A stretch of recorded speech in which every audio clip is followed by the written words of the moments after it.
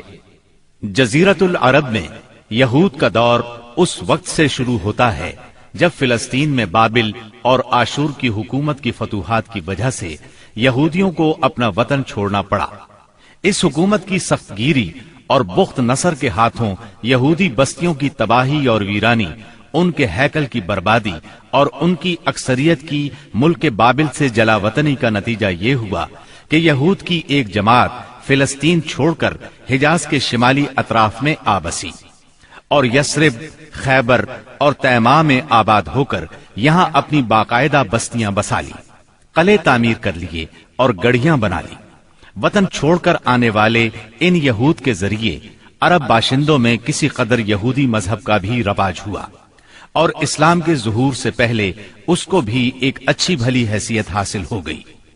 اسلام کے ظہور کے وقت مشہور یہودی قبائل یہ تھے: خیبر، نذیر، مستلق، قریظہ اور قینقاع۔